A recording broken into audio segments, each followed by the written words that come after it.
स्वागत है आपका हेल्प क्लासेज में। आज हम पढ़ेंगे क्लास 10th का मैथ्स अध्याय 5 समांतर श्रेणी का उदाहरण 4। AP 21, 18, 15 का कौन सा पद -81 है? साथ ही क्या इस AP का कोई पद शून्य है? सकारण उत्तर दीजिए। तो हम कैसे हल करेंगे इसको? तो आइए करते हैं इसको हल। ए मानेंगे हम किसको? जो पहला पद है उसको हम ए मानेंगे। और डी के लिए हम क्या करेंगे? दूसरे पद में से पहले पद को हम माइनस कर देंगे। ठीक है, दूसरे पद में से पहले पद को माइनस करेंगे तो क्या आएगा? -3। ठीक है, अब ए एन मानेंगे हम 81 को, -81 को हम an मानेंगे। ठीक है, और n मानेंगे हम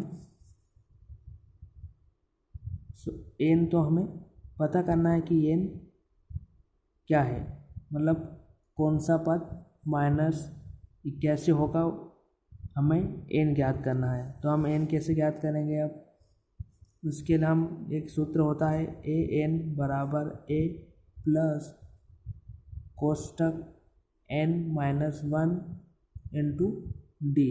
ठीक है, an क्या है हमारा?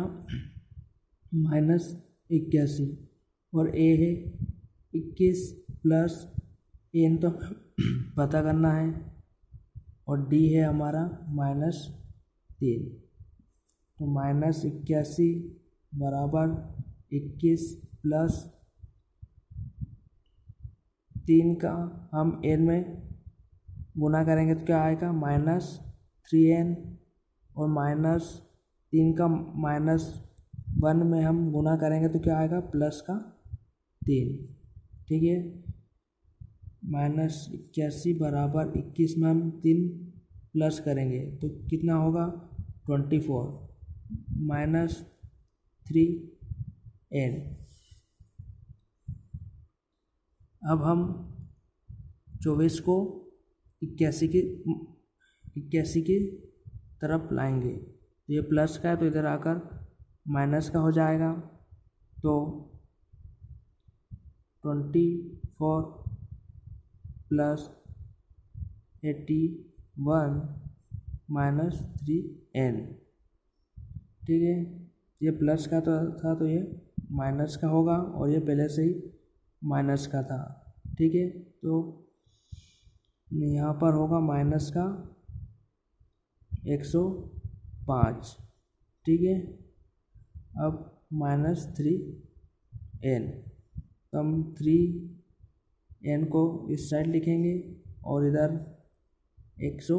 माइनस का 105, तो n बराबर -105 बटे में आ जाएगा 3 से हम इसको काटेंगे 35 बार में, तो n का मान क्या आएगा? 35। तो वह हमारा आंसर क्या होगा? अतः AP का 35वां पद -81 होगा। ठीक है, आपको आया है समझ में? यहाँ पर हमने माइनस इसलिए लिखा क्योंकि यहाँ पर जो बड़ी संख्या थी उसका चिन्ह माइनस में था, तो इसलिए यहाँ पर भी माइनस का चिन्ह आया, और इस प्रकार हमने इसको हल किया। अब आगे हम इसको हल करते हैं। क्या दिया गया है यहाँ पर कि इस AP का कोई पद शून्य भी है, तो हम उसको इस प्रकार हल करेंगे। अब हमारा an क्या होगा? 0 हो जाएगा, कि मतलब कि AP का कोई पद शून्य है। तो अब हमें हल करना है इसको। an तो शून्य है और a हमारा जो है पहले से 21 वही रहेगा, और d भी वही रहेगा। तो हम इसे सूत्र में लिखते हैं। an सूत्र हम लिख लेते हैं एक बार फिर से।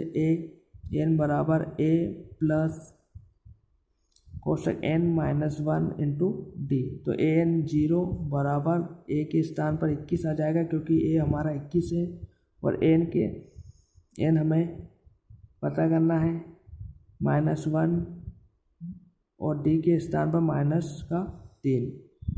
ठीक है, 0 बराबर 21 -3n + 3, 0 बराबर 24 -3n, तो 0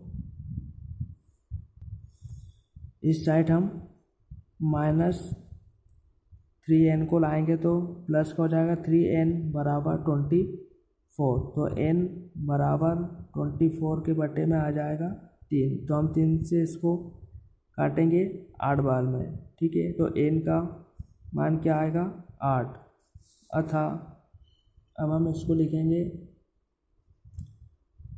8वां एपी का 8वां पद 0 होगा। ठीक है, यह हमारा फाइनल आंसर होगा। तो इस प्रकार हमने इसको हल किया। हमने पहले ए माना, डी का मान पता करा, फिर एन हमने -81 को माना, फिर हमने इसको सूत्र में जमा दिया है, फिर हमने इसको इस प्रकार हल कर लिया। ठीक है, फिर हमने कौन सा पद 0 होगा उसके लिए हमने फिर से सूत्र लिखा, उसमें वापस मानों को जमा दिया। ठीक है, और इस प्रकार हमने फाइनल आंसर प्राप्त कर लिया। तो आज की वीडियो में इतना ही, धन्यवाद।